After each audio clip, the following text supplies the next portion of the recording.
Debate এডিশনের সঙ্গে আছে আমি সালাউদ্দিন সাদি। দর্শক, আজকে আমরা বিষয় নির্ধারণ করেছি পুলিশের পোশাক বদলের আড়ালে।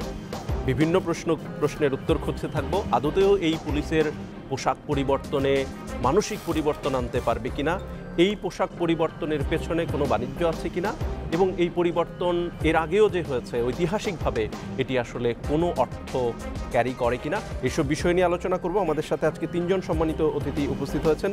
শুরুতে পরিচয় হয়ে নিতে চাই এবি পার্টির যুগ্ম সাধারণ সম্পাদক ব্যারিস্টার সানি আব্দুল হক, আপনাকে স্বাগত জানাচ্ছি এসটিভির স্টুডিওতে। উপস্থিত আছেন বিএনপির সাবেক সংসদ সদস্য নীলোফার চৌধুরী মনি আপা, আপনাকেও স্বাগত জানাচ্ছি। এবং আমাদের সাথে উপস্থিত আছেন সিপিবির সাধারণ সম্পাদক রহিন হোসেন প্রিন্স ভাই, আপনাকেও স্বাগত জানাচ্ছি এসটিভির আজকের আলোচনায়।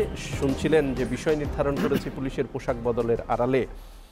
আজকে শুরু করতে চাই শুরুতে নীলোফার চৌধুরী মনি আপা, আপনাকে দিয়ে আমি একজনের মন্তব্য। পুলিশ সায়েন্স বিশেষজ্ঞ অধ্যক্ষ ডক্টর মোহাম্মদ উমর ফারুক বলেছেন, পোশাক পরিবর্তন নেহায়েত বাহ্যিক বিষয়, এতে পুলিশিং বদলানো যাবে না।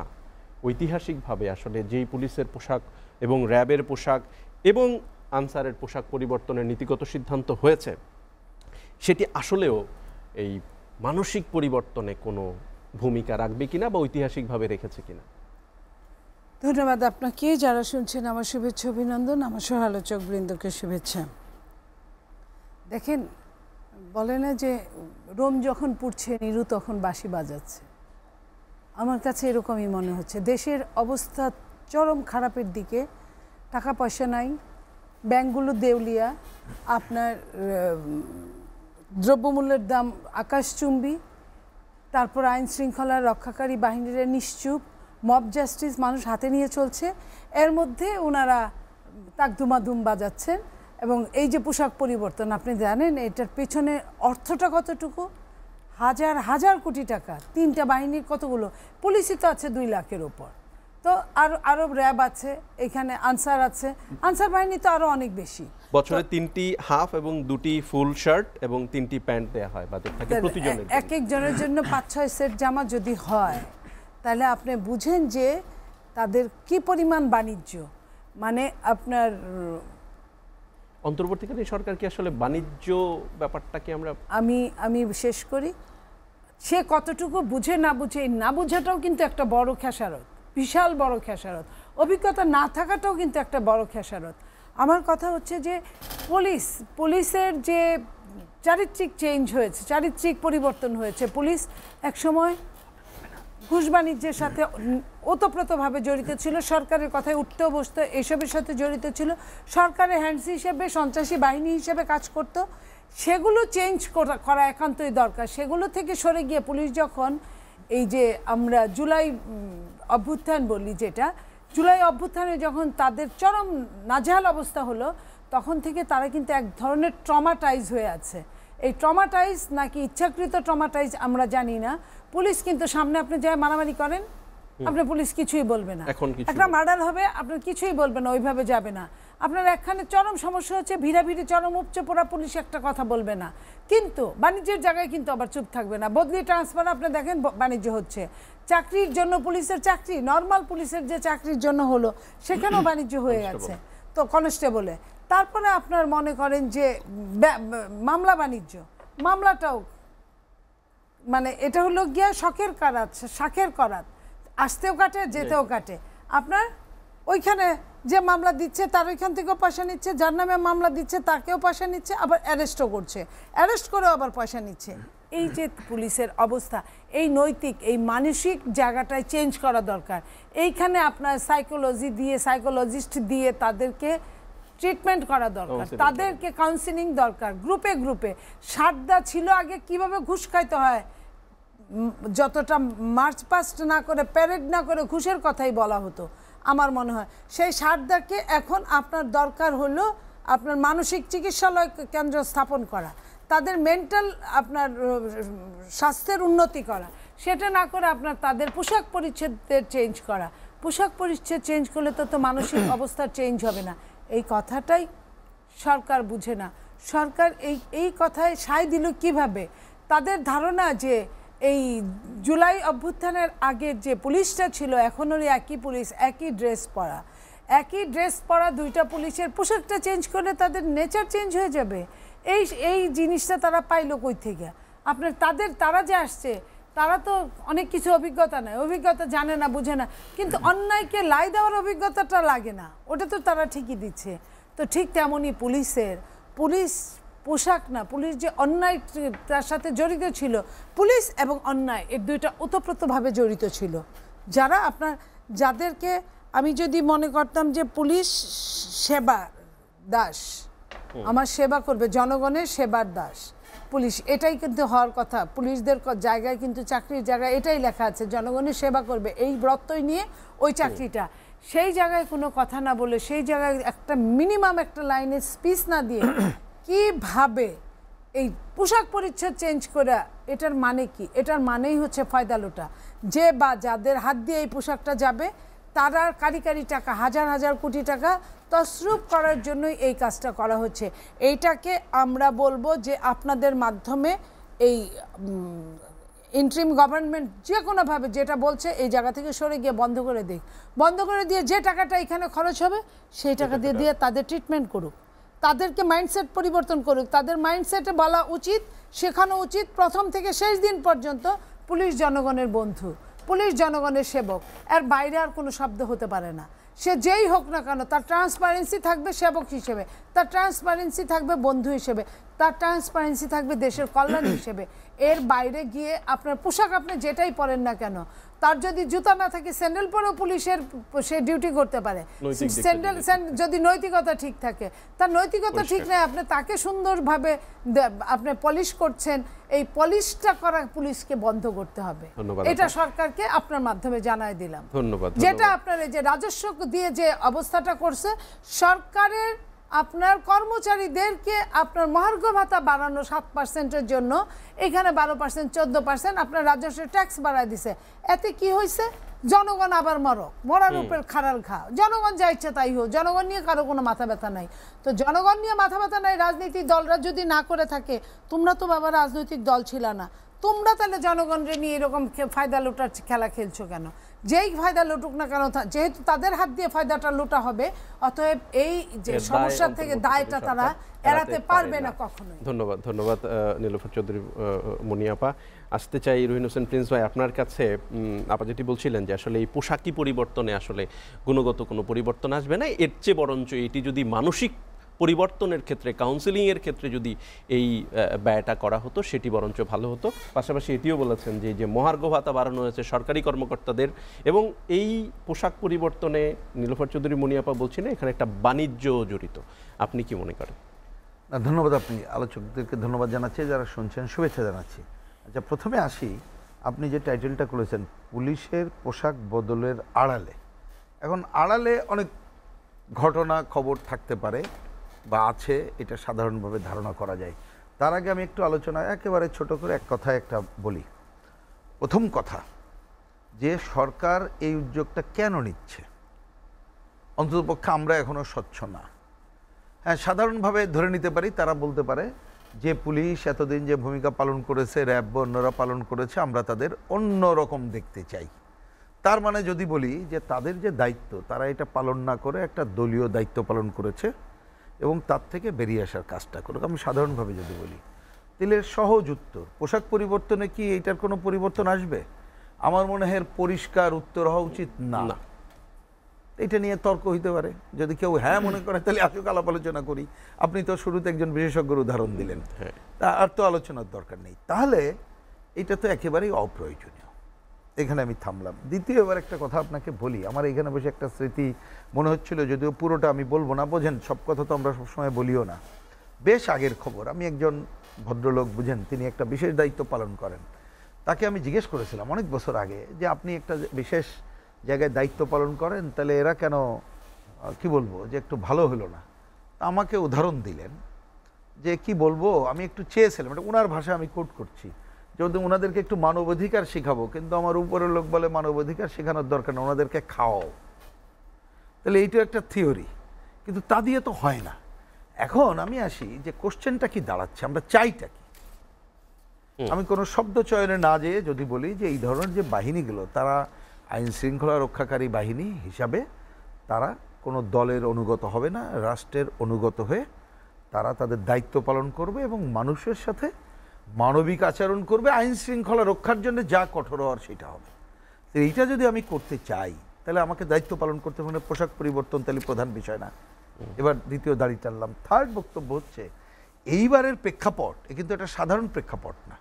বুঝতাম দেশের এরকম একটা হয়েছে, প্রচুর টাকা আছে, তারা এখানে একটা এনজয় করতে চায়, আচ্ছা এইটার থেকে আমরা একটা উন্নততর পোশাক করবো, তাহলে একটা অন্য পর্যায়ে ছিল, কিন্তু সেটা তো না।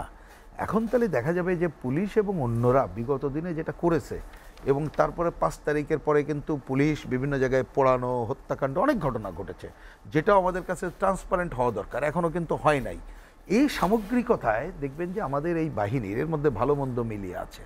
অনেক সময় হয়তো তারা দায়িত্ব পালন করতে হয়েছে, অনেকেরও অতি দায়িত্ব বাড়তি দায়িত্ব সেটা আছেই, যারা অপরাধী তাদের বিচারের সম্মুখীন করতে হবে, কিন্তু তাদের যে ট্রমা অবস্থায় আছে যার কারণে এই 5 মাস 5.5 মাস হয়ে গেলেও তারা দায়িত্ব পালন করছে না, কিন্তু তাদের বাদ দিয়ে তো করলে চলবে না। আইন শৃঙ্খলা পরিস্থিতির যে অবনতি চলছে, তাহলে তাদেরকে তুলে আনার জন্যে বরঞ্চ পোশাক বাদ দিয়ে যে আলোচনাগুলো একটু আগে হলো, তাদের তাকে আস্থায় নেওয়া দরকার, নিশ্চয়তা দেওয়া দরকার, তার ট্রমা থেকে তাকে তুলে আনা দরকার, তুলে এনে তারা যাতে দায়িত্ব পালন করতে পারে, সেক্ষেত্রে কাউন্সিলিং থেকে শুরু করে অন্যান্য আস্থার জায়গাটা কাজটাই জরুরি ছিল। সরকার এই কাজটা না করে যে পদক্ষেপ নিচ্ছে এটা একেবারেই অগ্রহণযোগ্য। এটাই। আর এটা তো সহজ কথা, কে না বোঝে, কেন এত টাকার দায়িত্ব এখন নিলাম, সেই প্রশ্ন তো আমাদের সবার। আজকে আমাদের একটা প্রোগ্রাম ছিল যে গণপদযাত্রা, তার মধ্যে একটা দাবি ছিল এই যে ভ্যাটের নামে যেটা 12,000 কোটি টাকা জনগণের পকেট থেকে তুলবে। এবং দেখেন কি ভয়াবহ, আপনি কথার কথা একটা বিস্কিট, একজন গরিব মানুষ তার বাচ্চার জন্য একটা বিস্কুট, আমি যে একজন গরিব মানুষ যিনি মানুষের কাছে হাত পেতে টাকা নেন, ভিখারি যাকে আমরা বলি, তিনি কিনলেও যা ট্যাক্স দিতে হবে, 1000 কোটি টাকার মালিক কিনলেও সেই ট্যাক্স দিতে হবে। তা যদি টাকার দরকার এত হয় তাহলে কেন এটা হচ্ছে অপ্রত্যক্ষ করের নামে 12,000 কোটি টাকা তুলতে চায়, তাহলে কেন প্রত্যক্ষ করের নামে একাধিক বাড়ি আছে, গাড়ি আছে, সম্পদ কর করে তুমি নিচ্ছ না কেন? তার মানে তুমি কার স্বার্থ রক্ষা করছো? আর এই টাকাটা কোথায় খরচ করবো, এখন তো সেই কোশ্চেন আসছে।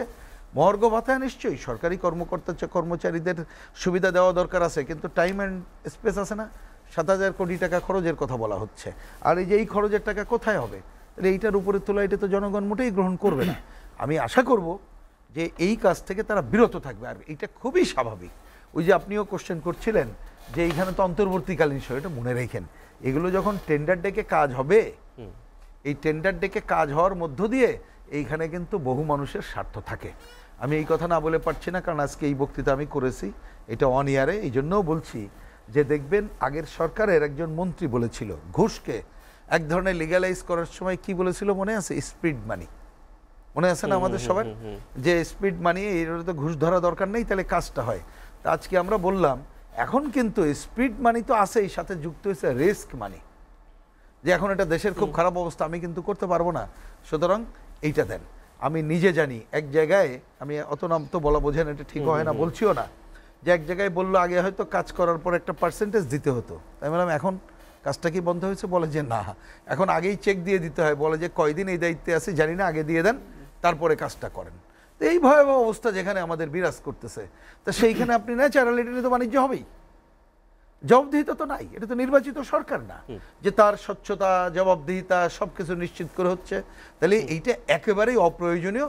আমি খুব দৃঢ়ভাবে মনে করি সরকার এই পথ থেকে সরে আসা দরকার, বরঞ্চ জনজীবনের কিভাবে শান্তি দেওয়া যায় সেই কাজ করুক, এবং পুলিশ অন্যান্য যে বাহিনী আছে, র্যাব সহ, তারা তাদেরকে আস্থায় নিয়ে তাদের মধ্যে যারা দোষী তাদেরকে শাস্তি দেওয়ার কাজটা করতে হবে, কিন্তু তাদেরকে আশ্বস্ত করতে হবে তাদের ট্রমাটাইজ অবস্থা থেকে বেরিয়ে নিয়ে এসে তারা যাতে যথাযথ দায়িত্ব পালন করে, সেই কাজটাই করাটা এখন অন্যতম গুরুত্বপূর্ণ। ধন্যবাদ, ধন্যবাদ রহিন হোসেন প্রিন্স ভাই, চমৎকার বলেছেন। আসতে চাই ব্যারিস্টার সানি আব্দুল হক, যুগ্ম সাধারণ সম্পাদক এবি পার্টি, আপনার কাছে। রহিন হোসেন প্রিন্স ভাইও যেটি বলছিলেন, মুনিয়াপাও যেটি বলছিলেন, একই কথা। আসলে এখানে একটি ব্যাপার আসছে, যে একটি আসা যায় এইটি কেন করা হচ্ছে, পুলিশ বাহিনীর পক্ষ থেকে তারা যখন কাজে ফিরেছে 11 দফা দাবি দিয়েছিল, সেই দাবিতে ওরা বলেছিল যে ছাত্র জনতার রক্তে রঞ্জিত পোশাক পরে তারা দায়িত্ব পালন করতে চায় না। সে দাবির যে দাবি পূরণও বলা যেতে পারে, যে তাদের দাবি পূরণ করা হয়েছে। এবং দুজনের কথাই যেটি এসছে যে আসলে এখানে একটা বাণিজ্যও থাকতে পারে। এই মুহূর্তে আসলে অন্তর্বর্তীকালীন সরকারের এই সিদ্ধান্তটা নেওয়া জরুরি মনে করছেন জরুরি আমরা? না বা প্রায়োরিটি না, আপনি কি মনে করেন? ধন্যবাদ আপনাকে, আমার সহ আলোচকদেরকেও ধন্যবাদ এবং আপনার মাধ্যমে এসএ টিভির কলাকুশলী এবং দর্শক শ্রোতাদেরকে ধন্যবাদ জানাচ্ছি। জি, আমার সহ আলোচক বিন্দু ঠিকই বলেছেন, যথার্থই বলেছেন যে আসলে রঙের পরিবর্তন হলেই কি আসলে মনের পরিবর্তন ঘটবে? এখানে মন বলতে আমি যে কোয়ালিটেটিভ চেঞ্জ, যে আপনি যে জুলাইয়ের আগস্টের গণ অভ্যুত্থান পরবর্তী সময়ে আমরা খেয়াল করেছি 5ই আগস্টের পরে প্রায় 1.5 মাস পুলিশের আইজিপি থেকে শুরু করে সাধারণ কনস্টেবল পর্যন্ত তারা কিন্তু বেশিরভাগই আত্মগোপনে চলে গিয়েছিলেন। অলমোস্ট ডিসফাংশনাল ছিল যে পুরো পুলিশিং সিস্টেমটা। এরপরে একটা ট্রমাটাইজড অবস্থা থেকে কেউ কেউ ফিরে এসেছে। তো এই মুহূর্তে এই পোশাকের রং বদল কতখানি গুণগত পরিবর্তন আনবে এ বিষয়ে তো আমরা আলোচনা শুনছি, এবং আমি ব্যক্তিগতভাবে মনে করি না যে এখানে কোনো গুণগত কোনো পরিবর্তন আসবে। তো রং বদলালে তো মন বদলাবে না। এটা তো ছোট বাচ্চা না যে একটা বিষয় নিয়ে সে কান্নাকাটি করছে, আপনি একটা চকলেট দিয়ে তাকে ওটাতে বিজি রাখলে, ব্যাপারটা তো এরকম না। তা আপনার গুণগত পরিবর্তনের জন্য পোশাকের রং বদলের চেয়ে আসলে যে মৌলিক কাঠামোগত যে সংস্কার, এই বিষয় নিয়ে আলাপ করা উচিত ছিল এবং এই বিষয় নিয়ে সংস্কার প্রস্তাবনা যথার্থভাবে দেওয়া উচিত ছিল। একটা জিনিস বলে রাখি যে এই অন্তর্বর্তীকালীন সরকার যে কয়েকটা কমিশন গঠন করেছে, তার মধ্যে আপনি নিশ্চয়ই জানেন যে গেল সপ্তাহে 4টা কমিশন তাদের সুপারিশ দিয়েছে, যেমন সংবিধান সংস্কার কমিশন, নির্বাচন ব্যবস্থা সংস্কার কমিশন। কিন্তু পুলিশ যে সংস্কার কমিশন তারাও রিপোর্ট দিয়েছে। কিন্তু খুব আশ্চর্যের বিষয়, কোনো রাজনৈতিক দল বা অন্য যারা স্টেক হোল্ডার আছেন, অংশীজন আছেন, আমরা অন্তত এবি পার্টি চিঠি পাই নাই। এবং আমি বোধ করি যে অন্য কোনো রাজনৈতিক দলও বা অন্য কোনো অংশীজন তাদের সাথে আলোচনা করার জন্য, তাদের প্রস্তাবনা কি এগুলো তুলে ধরার জন্য আসলে আমরা কোনো সুযোগ পাই নাই। আমরা অল অন এ সাডেন আমরা জানলাম যে একটা কমিশন করা হয়েছে এবং সময়ের পরিক্রমে তারা রিপোর্টও জমা দিয়েছে। তো এই জায়গাটা যে প্রপারলি আমাদেরকে এঙ্গেজ করে আমাদের কথা শুনে সবার মতকে প্রতিফলন ঘটিয়ে যে একটা যে রিফর্ম প্রপোজাল দেওয়া, এটা তারা ঠিকঠাক মতো করেছে বলে আমি মনে করি না। তো এই জায়গাতে একটা ঘাটতি আছে। এবং হঠাৎ করে পুলিশের আসলে পুলিশ এবং আরও 2টি বাহিনী, জি, পুলিশ, র্যাব এবং আনসার, তো ওই একই প্রযোজ্য, একই কথাই যে আসলে এটা কতখানি গুণগত পরিবর্তন আসবে। যে আপনি আসলে আমি হঠাৎ করে টুপি পাঞ্জাবি পরে গেলে আমি কি আসলে পায়াস হয়ে গেলাম নাকি? আমার তো মানসিক উৎকর্ষ দরকার। এটা এর চেয়ে বরং যেটা করার দরকার ছিল যে ইন্ডিপেন্ডেন্ট একটা কমিশন করা, যেটার মধ্যে দায়িত্বে শুধু পুলিশ সদস্য বা পুলিশ অফিসারই থাকবেন না, এটা এক্সটার্নাল সদস্য ইনক্লুড করিয়ে ইন্ডিপেন্ডেন্ট পুলিশ কমিশন গঠন করা। আর একটা মোর ইম্পর্টেন্ট বিষয় হচ্ছে যেখানে পুলিশের বিরুদ্ধে অভিযোগ দেওয়ার জন্য আলাদা একটা ইন্ডিপেন্ডেন্ট কমপ্লেন কমিশন করা দরকার ছিল। কারণ আপনি পুলিশের বিরুদ্ধে আপনি অভিযোগ করবেন, এই তদন্ত কে করবে? আরেকজন পুলিশ, তাই না? তো এই প্রসিজারাল ফেয়ারনেসটা আসলে কতখানি রক্ষা হবে? একজন পুলিশের বিরুদ্ধে অভিযোগ, আরেকজন পুলিশ তদন্ত করবেন, তিনি রিপোর্ট দেবেন, হয়তো তার এক সময়ের কলিগ, বন্ধু, এরকমই। তো এটা কতখানি ফেয়ার হবে, এটা ওটা দেখার বিষয়। এই জন্য আমি মনে করি যে একটা ইন্ডিপেন্ডেন্ট কমিশন গঠন করা দরকার ছিল এই পুরো পুলিশিং সিস্টেমটাকে গভর্ন করার জন্য। তারা রিক্রুটমেন্ট দেখবে, তাদের বদলি দেখবে, পদায়ন দেখবে। আপনি দেখুন জেলা প্রশাসক নিয়োগের ক্ষেত্রে যেরকম প্রশাসনিক ক্যাডার সিস্টেমে যেরকম একটা কিন্তু লিস্ট করা হয়, এরকম একটা লিস্ট করার পরে তারপরে পদায়ন করা হয়। তো পুলিশের কিন্তু যে পুলিশ সুপারকে, জেলা যে পুলিশ সুপার আছে তার কিন্তু অ্যাপয়েন্টমেন্টের সময় এরকম কিন্তু কোনো লিস্ট করা হয় না। কখন কিভাবে কাকে যে পদায়ন করা হচ্ছে এটা বোঝার কোনো উপায় নেই। এখানে আপনি গোড়াতে যেমনটা বলছিলেন যে এখানে যে একটা ঘুষ বাণিজ্য, তদবির বাণিজ্য, রাজনৈতিক নেতাদের প্রতি তার যে একটা লেগে থাকার মানসিকতা, তাকে খুশি করার মানসিকতা, এই 16 বছরের যে ফ্যাসিস্ট রেজিমে যে আওয়ামী লীগ সরকার কী করেছে, পুলিশকে একটা পুলিশিংয়ের জায়গা থেকে সরিয়ে এনে তারা একটা নিজেদের নাচিয়াল বা কর্মী বাহিনী হিসেবে করেছে। এই জন্য আসলে পুলিশের মূল ফোকাসটা যে সেবা প্রদান, এখান থেকে সরে গিয়ে তারা তদবিরের দিকে, খুশি করার দিকে ঝুঁকেছিল। এই জায়গা থেকে বের করে আনা দরকার।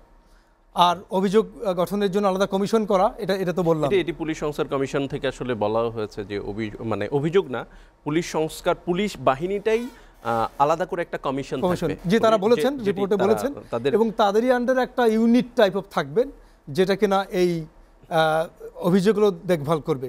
কিন্তু আমি বোধ করি আরেকটি প্রশ্ন আমি করেছিলাম যে আসলে এই সরকারের এই প্রায়োরিটিটা আসলে এই পুলিশের পোশাকের দিকে থাকা উচিত ছিল নাকি পুলিশের আসলে সিস্টেম পরিবর্তনের দিকে থাকা উচিত? জি, অফকোর্স পুলিশের পোশাক তো এটা ট্রিভিয়াল একটা ম্যাটার। এই পুলিশিং সিস্টেমের একটা হোলসেল একটা কোয়ালিটেটিভ রিফর্ম দরকার ছিল। তো এই মূল জায়গায় ফোকাস না দিয়ে তারা যে বাহ্যিক জায়গায় ফোকাস দিয়েছে, আপনি আমার চামড়ায় অসুস্থতা আছে, আমার শরীরে অসুস্থতা আছে, আপনি আমার স্কিনের ট্রিটমেন্ট না করে আমার কসমেটিক উপরের মেকআপের যদি পরিবর্তন আনেন তাহলে তো আমার চামড়ার অসুখ ভালো হবে না। তো এই জন্য আমাদের যে পুলিশ অ্যাক্ট আছে 1861-এর, যে ঔপনিবেশিক যে কলোনিয়াল মাইন্ডসেট থেকে আমরা এখনও ওই পুরনো আইনের অধীনে আছি, এখানে কলোনিয়াল মাইন্ডসেট থেকে এই জন্য আমরা আসলে বেরোতে পারি নাই এখনো। এই জন্য আমি মনে করি যে আসলে যে পুলিশ অ্যাক্টটাকেই একটা ঢেলে সাজাতে হবে, সিস্টেমটা পরিবর্তন করা দরকার। ধন্যবাদ আপনাকে। একটা বিরতিতে যাচ্ছি, লেট এডিশনে একটা বিরতি যাচ্ছে, সাথেই থাকুন।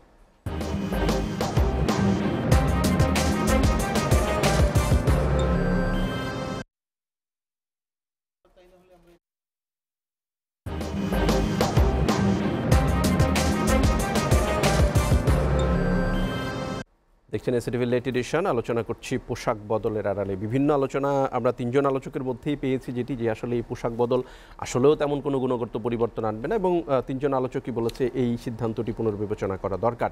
আলোচনা যেটি করতে চাই, আবার আসতে চাই নীলোফার চৌধুরী, মনিয়াপা, আপনার কাছে।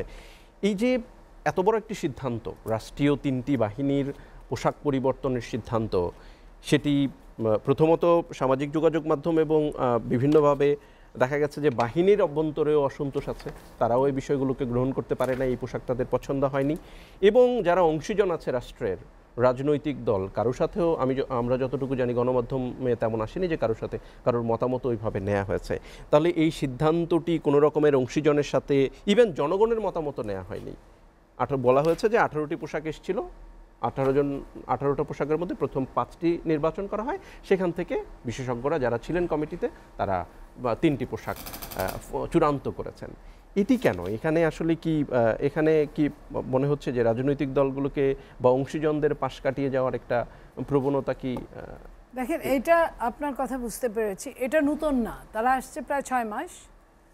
এর মধ্যে তারা কোনোভাবেই রাজনীতিবিদদেরকে সেই সম্মান তারা দেন নাই, তারা দিতে জানেন নাই। তারা কেন এটা করছেন না তা জানি না। এবং আপনি দেখেন নির্বাচনের ঘোষণা নিয়েও তালবাহানা শুরু করেছেন, এবং একটা পর্যায়ে এরকমও বলেন যে নির্বাচনের কথা বললে নাকি তাদের কাজে বিঘ্ন ঘটে। তো এবং এই পর্যন্ত রাজনীতিবিদদেরকে 3বার ডেকেছে, একবার জাতীয় ঐক্যের কথায়, সেটা সব কিছুর ঊর্ধ্বে, সেখানেও তারা সময় দেয় নাই। কিন্তু যেহেতু জাতীয় ঐক্য এবং দেশের অবস্থা খুবই খারাপ ছিল, দুই দেশে নিয়ে এই যে হিন্দু মুসলিম দাঙ্গা হওয়ার সম্ভাবনা ছিল, রাজনীতিবিদরা সবাই একমত হয়েছিল এই ব্যাপারে, তাদের সভরেন্টির ব্যাপারে কোনো মতামতের আলাদা নাই। আর দুইটা হলো, প্রথমে আসার পরে তারা যখন সংস্কার যেদিন থেকে কাজ শুরু করবে, 2 মাস 3 মাস পরে, আগস্ট থেকে সেপ্টেম্বর অক্টোবর, তো যেদিন কাজ শুরু করবে সেদিন তাদের মনে হলো থুক্কু, রাজনীতিবিদের সঙ্গে তো কথা বলা হয় নাই। এই যে তারা কাজ বাদ দিয়ে তারা কথা বলার জন্য ডাকলেন কি একদম কি তুই তোরা কেমন আছিস এই টাইপের কথা, কোনো রাজনৈতিক আলোচনা না, বা রাষ্ট্র সংস্কারের আলোচনা। একটা দলের সাথে একটা সরকারের কিভাবে কথা হতে পারে? একটা সরকারের সঙ্গে একটা দলের যদি এক দিন প্রোগ্রাম দিত, ছোট ছোট দলগুলোকে কয়েকটা দল একসাথে করে নিয়ে যদি প্রতিনিধি নিয়ে যদি প্রোগ্রাম দিত, তাহলে আমরা বলতাম যে তারা গুরুত্ব দিচ্ছে। তারা একজনের 20-25 মিনিট 10-15 মিনিট কথা বলেছে। তারপরে হলো গিয়া লাস্ট যে প্রক্রিয়ামেশনটা, সেটার সময় চিন্তা করলো যে তারা কথা বলা দরকার কবে, যেদিন তাদের ঘোষণা দেওয়ার কথা 15 তারিখে জানুয়ারি, সেই দিনও তাদের এই SMS করে সবচেয়ে ভাবে রাজনীতিবিদদের এর চেয়ে নিগৃহীত, এর চেয়ে কীভাবে হয় আমি জানি না, এইভাবে তাদেরকে ডাকলো। এখন আপনার এত বড় বড় ডিসিশন হঠাৎ করে কি মনে হলো, অন্তর্বর্তীকালীন সরকারের যে পোশাক পরিবর্তন করবে, 18টা পোশাক তারা আনলো, দেখার পরে 3টা সিলেক্ট করলেন, রাজনীতিবিদদের সাথে কোনো কথা বলার প্রয়োজন বোধ করলেন না। এটা পোশাকটা কিন্তু কোনো ডিপার্টমেন্টের পোশাক কিন্তু পোশাক না, ওটা একটা ব্র্যান্ড। ওই রংটা চোখে পড়লে সাধারণ মানুষ কিন্তু হয় সাহায্যের জন্য বন্ধুর মতো হওয়ার কথা, না হয় ভীত সন্ত্রস্ত হওয়ার কথা। বাংলাদেশের প্রেক্ষাপটে ভীত সন্ত্রস্ত হতো, সেই ভীত সন্ত্রস্ততা থেকে সরানোর জন্য এই কাজ করেছে কিনা জানি না, কিন্তু এই কাজটা মাইন্ডসেট চেঞ্জ না করলে পোশাকে কোনো কিছু হবে না। এবং এই কাজটা করার জন্য তারা কারা আমি জিজ্ঞেস করতে চাই আপনার মাধ্যমে। তাদের এই স্পর্ধাটা আসে কোথা থেকে? তারা তো কোনো জনগণ দ্বারা সরকার না, জনগণের ভোটের দ্বারা সরকার না। এবং এইটার জন্য তাদেরকে কিন্তু যে কোনো সময় ফিউচারে তাদের কিন্তু এটার জন্য জবাবদিহিতার মধ্যে থাকতে হবে। তো সেটা কি তারা জেনে বুঝে করলো না না জেনে করলো? না জেনে যদি করে থাকে তাহলে আমরা বলবো যে আপনারা প্রত্যাহার করেন। আর জেনে বুঝে যদি করে থাকে তারা গুণগত মানের পরিবর্তনের বদলে আপনার চেহারাগত মান। আপা, পোশাকের পরিবর্তন তো বিজিবি বিডিআর বাহিনীর নামও চেঞ্জ করা হয়েছে, পোশাক পরিবর্তন করা হয়েছে, তাতে কি হয়েছিল? তাতে কি মাসে 2004 সালে পুলিশের পরিবর্তন 5টার জায়গায় 10টা কিল হতো, বর্ডার কিলিং। তাতে কি আপনার বর্ডারে আপনার চোরাচালান কমেছে? যে ফ্যান্সি ডিল আসতো, যে এই যে ফ্যান্সি ডিল বলেনি আবার বলেন, এই যে এগুলা কি কমেছে? তাতে কি যে এগুলা অনৈতিক কাজ বর্ডারে সেগুলো কি কমেছে? তাতে কি বিজেপির সাথে কি তারা পেরে উঠেছে কখনো যে না আমি পোশাক পরিবর্তন করেছি, আমার মেন্টালিটিও পরিবর্তন হয়েছে? হয় নাই। আমরা ওইখান থেকেও যদি আমরা শিক্ষা নেই, তখন কিন্তু একটা স্বৈরশাসক ছিল কিন্তু সাজানো গুছানো একটা ভোটের দেখাইতো, তারা ভোট দেখায় সরকার ছিল। সারা বিশ্বের চোখে তারা এক ধরনের কালিমা দিয়ে তারা এক ধরনের চোখ বন্ধ করে তারা এই কাজগুলো করত। তো সেই জায়গায় এই সরকার, আমার কথা হলো যে এই সরকারকে এই ডিসিশন নেওয়ার দায়িত্ব দিল কে? আমি জানতে চাই তাদের কে দায়িত্ব দিল, এবং যাদেরকে এই পোশাক পরাবে তারাও যদি খুশি না হয়, তাদের মধ্যে অসন্তোষ, তাদের মধ্যেও যদি অসন্তোষ থাকে, তাইলে আপনার যে হ্যাঁ তার মানে তাদের সাথেও আলোচনা হয়নি, কিভাবে করলো? তাদের সাথেও আলোচনা করে নাই। এবং আলোচনার আগে তো একটা জনগণের সামনে একটা থ্রো করে যে আমরা এটা করতে চাই, সাধারণ মানুষের। হঠাৎ করে আপনি খেয়াল করে দেখেন, হঠাৎ করে তারা ভ্যাটটা যেমন দিয়ে দিল, ভ্যাট উপরই ভ্যাট তাদের দিল কিসের দোহাই দিয়ে? আপনার বিদেশিদের টাকার IMF এর রিপোর্টের। অথচ IMF যে খরচ সংকুলন করার জন্য বলছে সেটা কিন্তু তারা করে না, বরং আরো ওইখানে আপনার 7,000 কোটি টাকা কিন্তু ওইখানে খরচ বাড়িয়েছে। এটা কাদের জন্য, কার জন্য? এই সরকারকে ঘুষ দেওয়ার জন্য, সামনে নির্বাচনের জন্য এদিক ওদিক করে, সামনে যেন আপনার জাতীয় সরকারের আগে স্থানীয় সরকারের নির্বাচন দেয়, সামনে যেন আপনার স্থানীয় সরকার নির্বাচনে প্রশাসন তাদের হয়ে কাজ করে, কিংবা পুলিশের মেন্টাল চরিত্র চেঞ্জ করতে না চেয়ে কাপড়ের চরিত্র চেঞ্জ করতে চাওয়ার অর্থটা এমন হয় যে তুমি আগে যেমন ভোট কারচুপি করতে, এইবারও তুমি ভোট কারচুপি করে দিও, তোমার কোনো চেঞ্জ হইতে হবে না। তোমার নতুন পোশাকে তুমি নতুন আঙ্গিকে পুরানো মদ, ওই যে বলে না পুরানো মদ নতুন বোতলে ভরো, তুমি ওইভাবেই করো। আমাদের আগে ভোট যাদের দিতা তারা এখন নাই, এখন তোমরা আমাদের ভোট দিও। এটাও তো কারণ হতে পারে। নইলে আপনার তারাই সরকারে আছে, তারাই বৈষম্য বিরোধী আছে, তারাই আবার বিরোধিতার কথা বলে, তারাই প্রক্রিয়া মেশনের কথা বলে যে কি মুজিববাদী আপনার কি সংবিধান কখনো কি মুজিববাদী হতে পারে, জিয়াবাদী হতে পারে? সংবিধান 72-এর সংবিধান যেটা করছে সেটা অনেকগুলো সরকার পরিবর্তন হয়েছে, 72-এর সংবিধান নিয়ে কোনো কথা হয় নাই। সংবিধানের সংশোধনী নিয়ে কথা হয়েছে, যে সংশোধনীগুলো চেঞ্জ করা উচিত। আবার এটাও হতে পারে যে সংবিধানের কিছু কিছু সংযোজন করা, যদি সংস্কারের নামে বলে, আবার আরেকটা সংশোধনী এনে সবগুলো রাজনীতিবিদদের মত নিয়ে তাদের সাথে বসে কিছু সংযোজন করতে পারে। কিন্তু আপনি পুরা সংবিধান আপনি আউট করে দিবেন, এই স্পর্ধাটা আপনাকে কে দিল? তো এই ঠিক একই অবস্থায় এই কাপড়গুলা ড্রেস চেঞ্জ করা, এই স্পর্ধাটা আপনি কোথা থেকে পেলেন? এত ভালো না, এই ভালোগুলো আমরা চাই না। আমরা গুণগত ভালো চাই, যেটা আপনারা দেখাইতে পারেন না।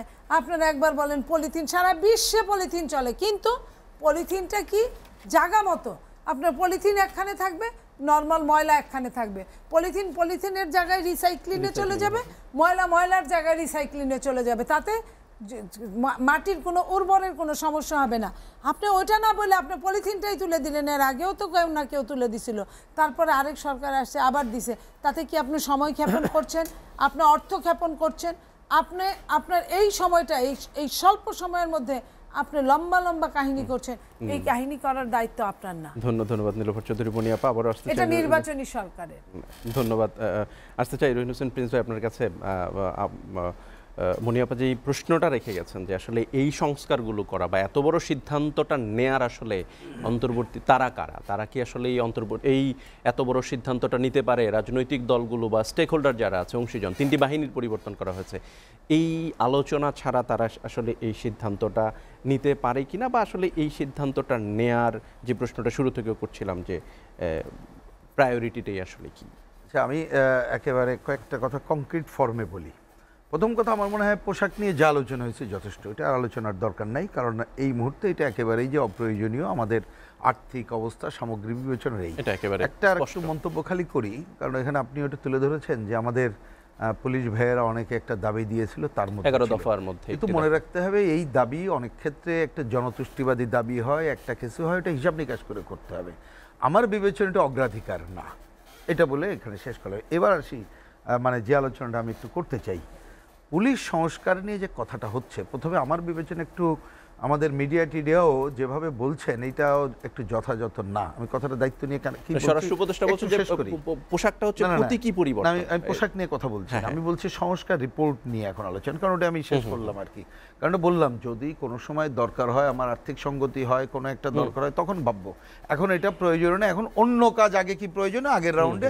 আমার ধারণা জেনারেলি আমরা 3 জন প্রায় অভিন্ন কথাই বলেছি, দৃষ্টিভঙ্গি ঠিক আছে না। আমি বলছি কি, এই যে ধরেন যে টিমের কথা বলা হচ্ছে পুলিশ সংস্কারের, যারা কথা বলে নাই, আমি তাদেরকে দোষারোপ করছি না, কথাটা আবার রিপিট করি, আমি কিন্তু তাদের দোষারোপ করছি না। আপনি যদি একটু হিস্ট্রিটা দেখেন, আমি দোষারোপ করছি, দোষারোপও বলা ঠিক না, এটা সরকারের দৃষ্টিভঙ্গির কারণে এটা হয়েছে। কারণ অন্তর্বর্তীকালীন সরকার তিনি যদি এই কথা বলতেন যেটা আমরা বলেছিলাম, আমি তো প্রথম যে বৈঠকগুলোতে ছিলাম এবং এজেন্ডা না থাকলেও বলেছিলাম, আমরা বলেছিলাম যে আপনি যে কমিশনগুলো করছেন ওই কমিশনকে দায়িত্ব দেন তারা রাজনৈতিক দলগুলোর সাথে সংলাপ, শব্দটা খেয়াল করেন, খালি কথা বলা না যে আসলে 5 মিনিট কথা বললাম বা এটা লিখিত কাগজ দেন, নো, এই লিখিতর মধ্যেও না, মানে সংলাপ বলতে হবে কি যে ওনারা কথার কথা ধরেন কোনো একটা কিছু করতে চান, তা আমাদেরকে বুঝাইতে হবে যে কেন করেন। আমি যদি প্রথমে বিরুদ্ধও থাকি, যুক্তি আমিও মানতে পারি, এবার আমরা যা চাই ওনাদের সাথে সংলাপ করে তাদেরকেও কনভিন্স করতে পারি।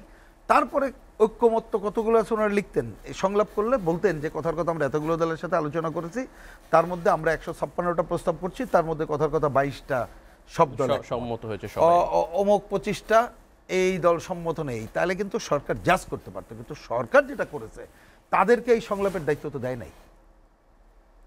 সরকার কি বলেছে একটু খেয়াল করেন, বলছে যে একটা টিম করলাম, তারা প্রস্তাব দেবে, পরে আমরা কর্মশালা করব। আমরা এটা ঘোরতর বিরোধিতা করি, আজকেও বলছি কর্মশালা দিয়ে হবে না। এই যে পুলিশ সংস্কার নিয়ে যদি বলে একদিন একটা কর্মশালা ডাকলাম, কথাটা একটু শুনতে আমি বারবার বলি একটু খারাপও লাগে, নিজেও সব কথা বলতে চাই না। একেবারে নবীনদের জন্য আমরা নবীন না, কর্মশালার হয় কি অনেক সময় এনজিও প্যাটার্নের একটা কর্মশালা বাংলাদেশে আছে, খেয়াল করবেন, বলে যে 10টায় আসবেন, 10টা থেকে রেজিস্ট্রেশন, 10:30 পর্যন্ত চা পর্ব, 10:30 1টা পর্যন্ত সবাই 5-7 মিনিট করে বকছে, আমরাও যাই, আমিও তো এরকমই যাই, তারপর একটা রিকমেন্ডেশন, তাহলে তো হলো না। সংলাপ করতে হবে, তার মানে সরকার তাদের কিন্তু সংলাপ করার দায়িত্ব দেয় নাই। সুতরাং যে রিপোর্টটা করেছে, আমি মিডিয়াকে অনুরোধ করবো এটা বলা উচিত, এই গুটি কয়েক লোকের মত, এটা তো গ্রহণের কোনো ব্যাপারই নাই। কিসের গ্রহণ? এটা গ্রহণের ব্যাপার না, তাদের প্রস্তাব, এই প্রস্তাব নিয়ে তারা সংলাপ করুক। কিন্তু এই সংলাপের নিয়ে আমার ভয়টা কি জানেন, আমরা আগে বলেছিলাম এই যে সংলাপ তারা না করে উত্থাপন করে এটা কালক্ষেপণ করতে চায়। আমরা যে দ্রুত নির্বাচনের কথা বলছি এবং এইটা নির্বাচিত সরকার করুক বলছে, এই কালক্ষেপণ করতে চায়। এবং যেটা ঘটবে জানেন, আদৌ ওইটা নিয়ে সংলাপ হবে কিনা আমি তো সন্দেহান হচ্ছি। তার মানে ওইটা কিন্তু এই যে কষ্ট করে যারা করলেন, ভুল করুক শুদ্ধ করুক বা তার পথের সাথে আমার না মিল হোক, কিন্তু এই কষ্টটাও হয়তো আগামীতে মানে এনারা এই সব দলকে একত্রিত করে করতে পারবে না, এটা রেখে যেতে হবে পরবর্তী যে সরকার তার দিকে। আমি বলবো যে অন্তত পক্ষে যে এই সংস্কার প্রস্তাব যেগুলো হয়েছে সেটা অন্য আলোচনায় যাচ্ছে না। বিশেষ করে ধরো অন্যরাও হয়তো বা উনি যেটা বলেছেন কারেক্টলি বলছেন, তারা একটা চিঠি দিয়ে বলছিল যে মেইলে বা অন্য জায়গায় ইচ্ছা করলে আপনারা মত দিতে পারেন, কিন্তু আমি ওই মত দেওয়াটাকেও কিন্তু মানে কারেক্ট মনে করছি না, কারণ আমরাও 2-1 জায়গায় দিয়েছি, আমরা কাগজে লিখে দিয়েছি, কিন্তু ওইটা আমাদের সাথে কিন্তু সংলাপ হয়নি। সংলাপ না হওয়া পর্যন্ত এটা আমরা গ্রহণ করব না, আমি নিশ্চয় বোঝাতে পেরেছি।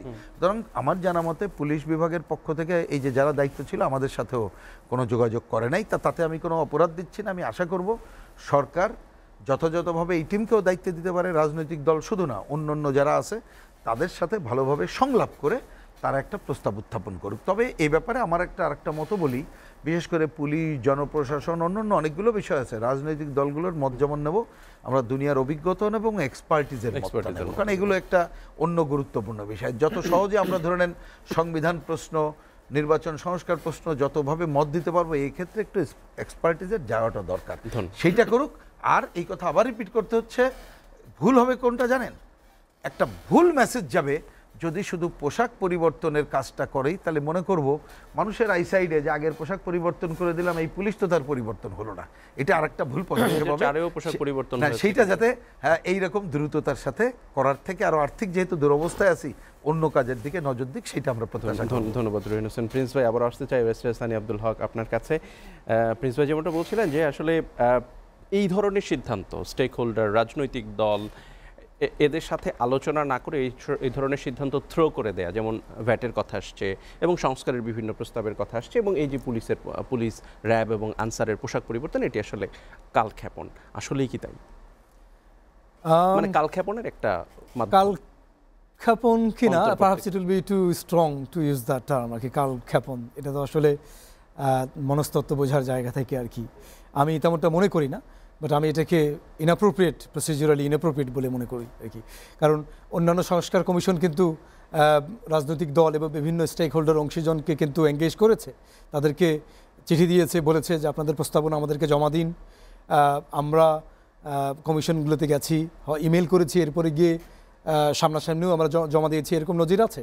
সো যদি শুধু পুলিশের এটাই কালক্ষেপণের জন্য একমাত্র, এটি কি কার্যকর? এই যে লিখিত স্টেটমেন্ট জমা দিয়েছেন বা মেইল করেছেন, প্রিন্স ভাই যেমনটা বলছিলেন যে আসলে সংলাপটা জরুরি, সংলাপ জি কার্যকর টু দ্যাট এক্সটেন্ট যে আমাদের কাছ থেকে তো একটা কালেকটিভ প্রস্তাবনা পেল, যে বিভিন্ন রাজনৈতিক দল এবং অংশীজনদের ভাবনাগুলো তো তারা একসাথে অ্যাসেম্বল করতে পারলো।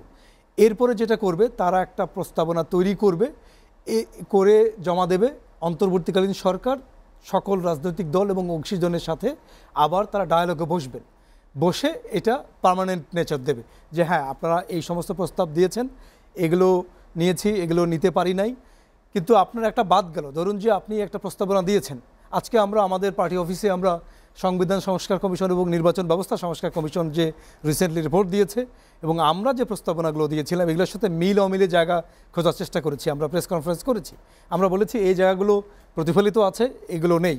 তো ঠিক তেমনিভাবে এটা তো দেখার সুযোগ আছে। তো আমি যে প্রস্তাবনা দিয়েছিলাম যেটা তারা নেন নাই বা নিতে পারেন নাই, এটা যে পার্মানেন্টলি ড্রপ আউট হয়ে গেছে বলে আমি সেটা মনে করি না। এটা আমাদেরকে যখন আবার আলোচনা এঙ্গেজ করবে, আমরা এটা আবার তো রেইজ করার সুযোগ আমাদের থাকবে। এই জন্য প্রিন্স ভাই যেটা বলেছেন আমি বিনয়ের সাথে দ্বিমত পোষণ করতে চাই। এখানে কি মনে হয় না যে আসলে ইটস টেকিং মাচ টাইম? 6 মাস তো হয়ে গেল, এখনো দেয়া নেয়ার মধ্যেই চলছে, তারপরে এটি মিলবে কখন, তারপরে সেটি বাস্তবায়ন হবে?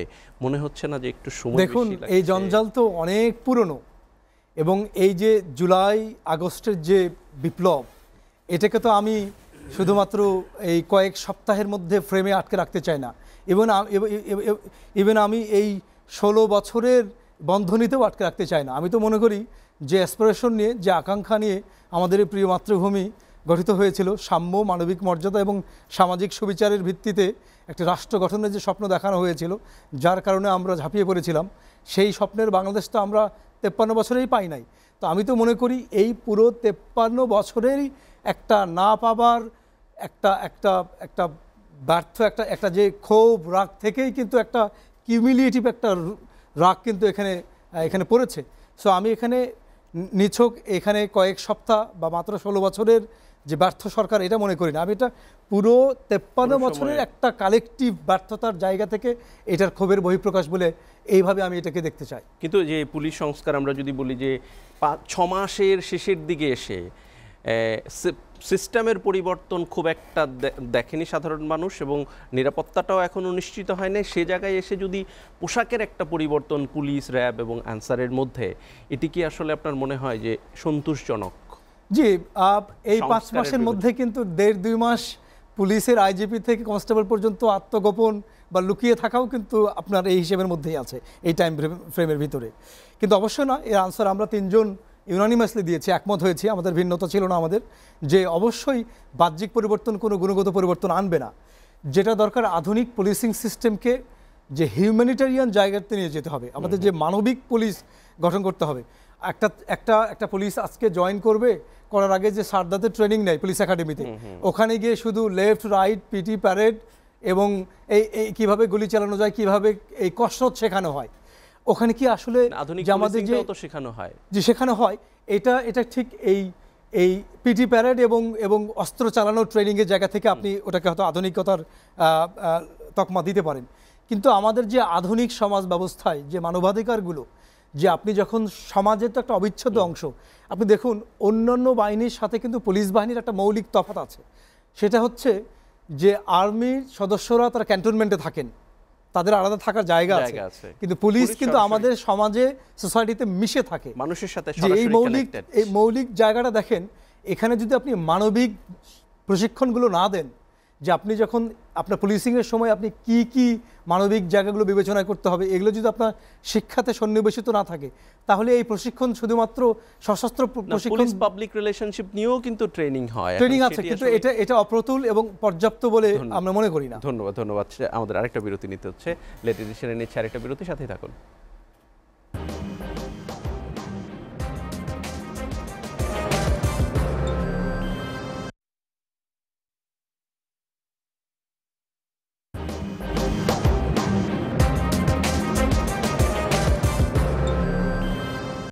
দেখছেন এসটিভির লেট এডিশন। আলোচনা করছি পোশাক বদলের আড়ালে কি আছে। আসলে বিভিন্ন রকমের আলোচনা এসছে। আমি আবারও আসতে চাই নীলুফার চৌধুরী, মনিয়াপা, আপনার কাছে। এই যে পুলিশের বর্তমান অবস্থা, এই যে পুলিশের 5 আগস্টের আগ পর্যন্ত তাদের যে অবস্থান, অর্থাৎ জনগণের মুখোমুখি দাঁড় করিয়ে দেয়া, 2000-এর উপরে ছাত্র জনতার উপরে গুলি করা, তার আগেও বিরোধী দল থেকে শুরু করে বিভিন্ন মানুষের উপর আসলে যেখানে জনগণের বন্ধু হওয়ার কথা সেখানে জনগণের মুখোমুখি দাঁড়িয়েছে। এর জন্য কি আসলে পুলিশ বাহিনী বা পুলিশ দায়ী, নাকি তাদেরকে যেই রাজনৈতিক দলগুলো, কারণ আমরা একটা কথা বারবারই শুনি যে রাজনৈতিক দলের লাঠিয়াল বাহিনী হিসেবে, যেটি আমরা আগে যেটি জমিদার প্রথায় যেখান থেকে পুলিশ আসলে এসছে, লাঠিয়াল বাহিনী ছিল, তারপরে সেটি সভ্য সমাজে আমরা আসলে আধুনিক পুলিশিং ব্যবস্থা এবং সেটি জনগণের বন্ধু হিসেবে। আসলে কি পুলিশ শতভাগ পুলিশই দায়ী, নাকি এর পেছনে আসলে রাজনৈতিক দল বা যারা রাষ্ট্র পরিচালনা করে তাদেরও কিছুটা দায় আছে? আপনার প্রশ্নটা অনেক সুন্দর। শোনেন, একজন মানুষ যদি নষ্ট হওয়ার হয় তাহলে আর কিছু লাগে না, সে যদি নিজে থেকে হয়। আরেকটা জিনিস, বাংলাদেশের সিস্টেমটাই এটা, নেগেটিভ প্রতিযোগিতা। পুলিশরা দেখেন কে কার চেয়ে বেশি পয়সা কামাতে পারে। এখানে কিন্তু শিক্ষা কোনো কাজ করছে না। এখানে কিন্তু দেখেন, আমি বিসিএস পুলিশদের কথা বলছি, আমি নর্মাল পুলিশদের কথা বলছি না। বিসিএস পুলিশরা যদি সর্বোচ্চ ক্যাডার, বিসিএস পুলিশরা যদি ভালো হতো, তাহলে তার যে নিচের দিকের তারা কিন্তু বাধ্যতামূলক ভালো হতো। এখানে কিন্তু এখন ঘুষকে আর ঘুষ বলা হয় না। আমি বলি, ঘুষকে কিন্তু ঘুষ বলা হয় না, ঘুষকে পার্সেন্টেজ, পিসি বলা হয়। তার মানে একজন নিচেরটা খেলেও উপর পর্যন্ত যায়, উপরেরটা নিচে যাইতে হয় না, অটো পেয়ে যায়, অটো।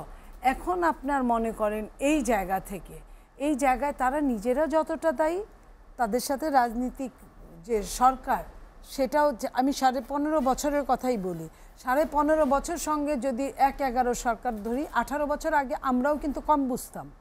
আমাদের যে এই বয়সটা হয়েছে, আগের 20-এর সঙ্গে 20 যোগ হলে কিন্তু 40 হয়ে যায়। সো আপনার এই যে 15.5 বছরে যা করেছে, আমি একটা এক্সাম্পল দিই। কোনো এক জায়গার এক এসপির কথা সে তার বন্ধুকে বলেছে, পরম্পরায় শোনা হয়েছে। সে অত খারাপ লোক ছিল না, টুকিটাকি খারাপ লোক, মানে টুকিটাকি এদিক ওদিক করা ফাইলের। ওনাকে ইলেকশনের আগে ওনাকে ডেকে নেওয়া যে হলো সর্বোচ্চ জায়গা থেকে, সর্বোচ্চ জায়গা, আমি মানে পরিষ্কার তো সর্বোচ্চ জায়গায় ডেকে নিয়ে বললো যে দেখো তুমি, আমি জানি তোমার বাচ্চা বিদেশ পড়ে, তোমার এই সমস্যা ওই সমস্যা, তোমার অনেক দিন প্রমোশন হচ্ছে না, ডিউ হয়ে আছে, তোমার প্রমোশনটাও হবে, ইলেকশনটা হয়ে যাক, হবে, তোমাকে একটা দায়িত্ব দিতে চাই, ওই অমুক জেলার দায়িত্বটা, এটা কিন্তু আমার নিজের স্পেশাল জায়গা, এই জায়গার দায়িত্বটা তোমাকে দিতে চাই, তুমি কিন্তু আমার কথা বুঝতে পেরেছো? বলছে জি স্যার, আমি তো আসলে এটা এইভাবে পারি না বলার আগে ওনাকে কিন্তু একদম বাসার ভেতরে নিয়ে যাওয়া হয়েছে।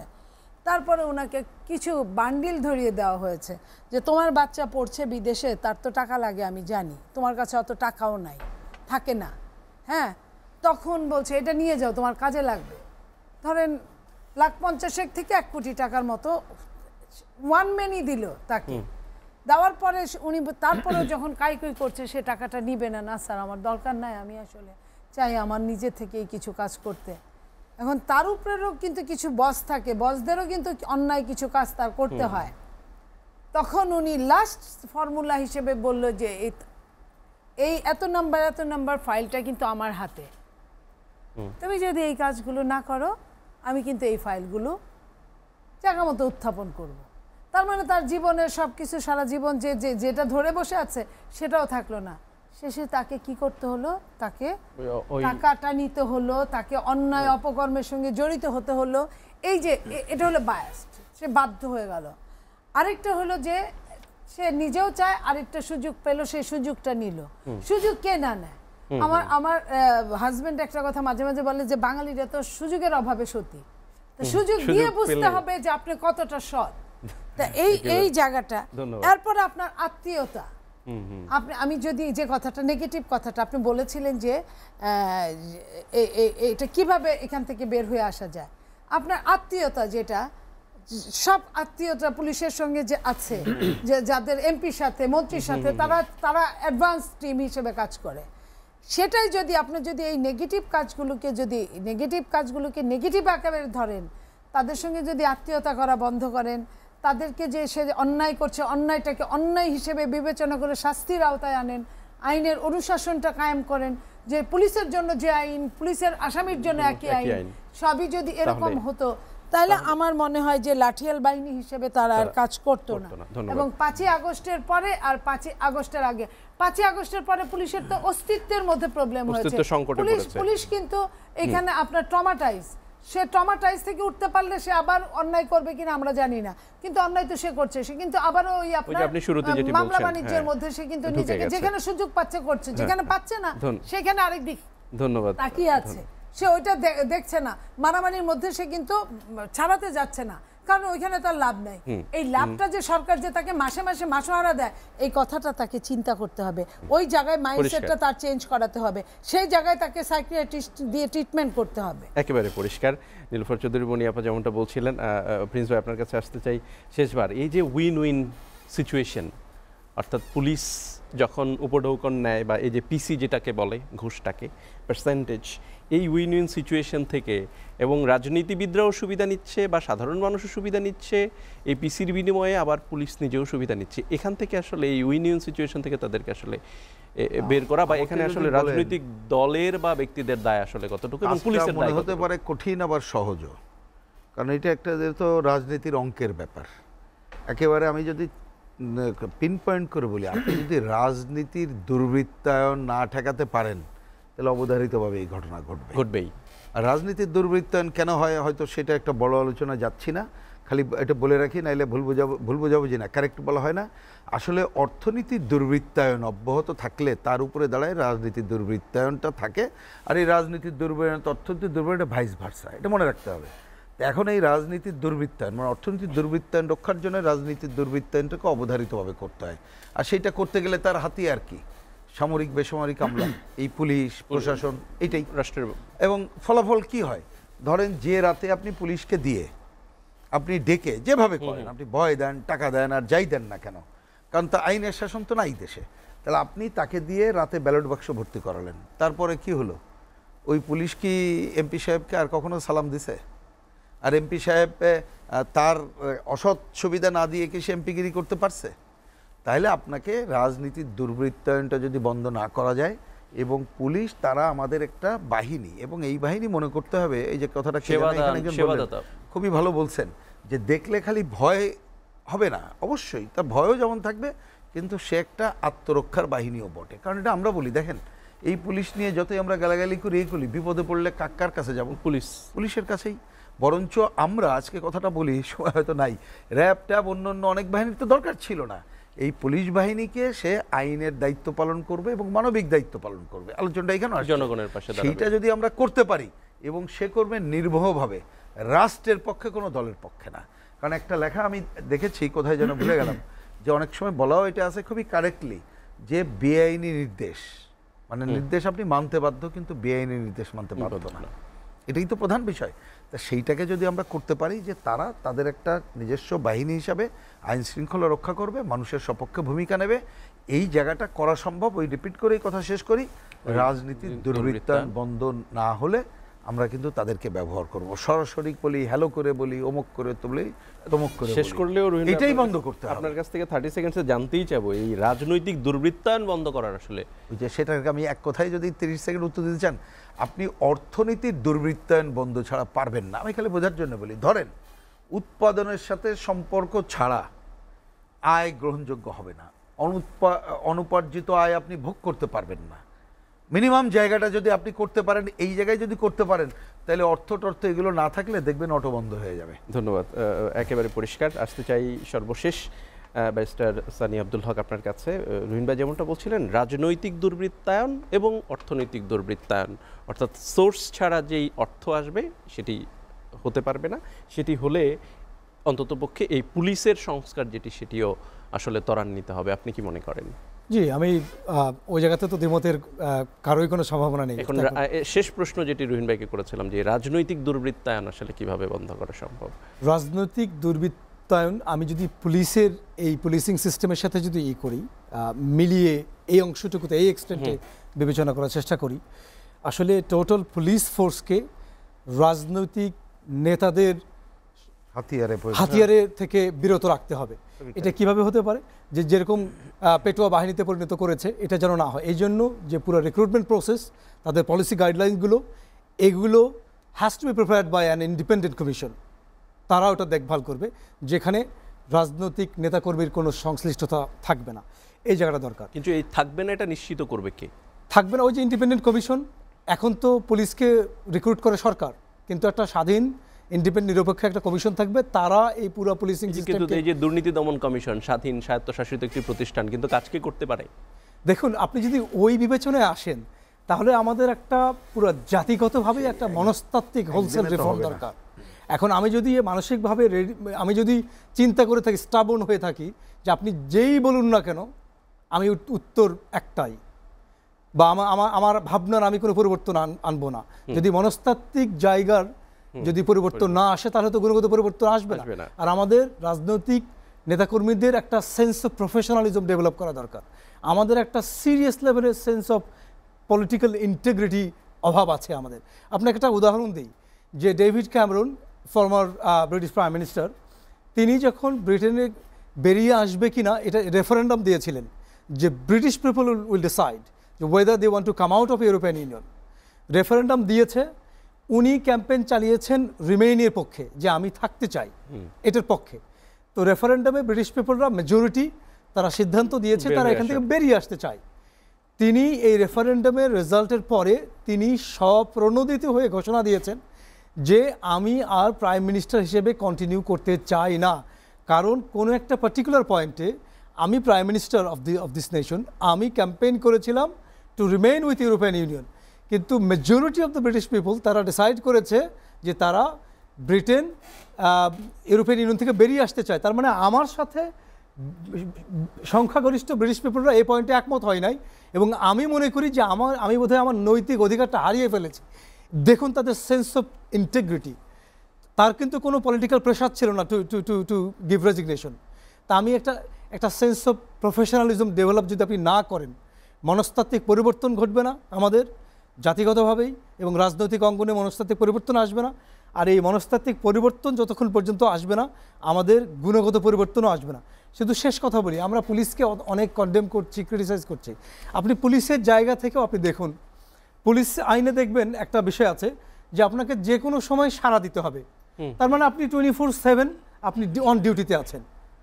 আপনি যেখানে থাকেন ওখানে থাকার পরিবেশ, আপনার ওয়েজেস কত, বেতন কত, আপনাকে 24/7 আপনি 8 ঘন্টার বেশি যদি আপনি পুলিশকে কাজ করান, তাহলে আন্তর্জাতিক শ্রম আইনের সাথে তো এটা সাংঘর্ষিক হয়ে যায়, এটা লঙ্ঘন হয়ে যায়। কিন্তু বাংলাদেশে সেটা ঘটেও। তো তাহলে যদি এই পর্যায়ে নিয়ে যায়, আপনি কি ওভারটাইম কি আমরা দেই? একটা পুলিশের কনস্টেবল কত টাকা বেতন পায়?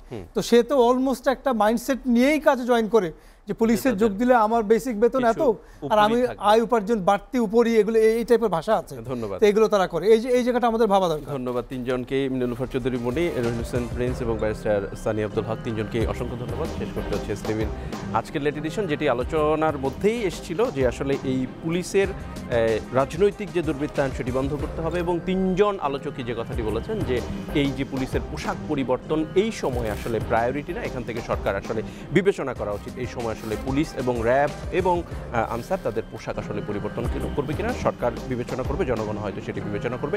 শেষ করছে এসটিভির লেট এডিশন। প্রতিদিন পুনঃপ্রচারিত হয় সকাল 8টায়, দেখবার আমন্ত্রণ রইল। ধন্যবাদ সবাইকে।